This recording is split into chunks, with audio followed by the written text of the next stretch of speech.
අතිශය තරඟකාරී විභාගයක් තමයි මේ උසස් පෙළ විභාගය කියලා කියන්නේ. ඉතින් ඒ තරඟකාරීත්වයට අපිට ලේසියෙන් මුහුණ දෙන්න පුළුවන් නම් ඒකට හොඳම විසඳුමක් තමයි මේ මාස්ටර් ගයිඩ් ප්‍රකාශකින්ගේ පසුගිය විභාග ප්‍රශ්නෝත්තර පොත. ඉතින් ඔයාලා හොඳටම දන්නවා මාස්ටර් ගයිඩ් ප්‍රකාශකින් කියලා කියන්නේ වසර ගණනාවක් තිස්සේ ඔයාලා අතර ජනප්‍රිය හොඳ ප්‍රකාශකයක්. ඉතින් මේ තියෙන්නේ මාස්ටර් ගයිඩ් ප්‍රකාශකින්ගේ තොරතුරු සහ සංනිවේදන තාක්ෂණය කියන විෂයට අදාළව පාස් පේපර්ස් පොත. ගිය අවුරුදු ප්‍රශ්න පත්‍රෙත් එක්කම පසුගිය වසර 10ක විභාග ප්‍රශ්න පත්‍ර ඇතුළත් කරලා තමයි මේ පොත හදලා තියෙන්නේ. ඒ වගේම මේ පොතේ අවසානයේට පිළිතුරු පත්‍රෙත් ඇටච් කරලා තියෙන නිසා ඔයාලගේ පිළිතුරුණු ඔයාලටම නිවැරදිද කියලා බලා ගන්නත් පුළුවන්. මේට අමතරව මේ විෂයට අදාළව මේ වගේ කෙටි සටහන් පොතත් අපෙන් ඕඩර් කරන්න පුළුවන්.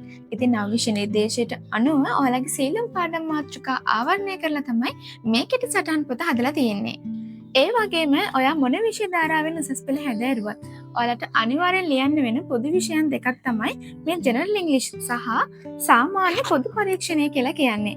ඉතින් මේ විෂයන් දෙකට අදාළවත් පාස් පේපර්ස් පොත් අපි ළඟ තියෙනවා.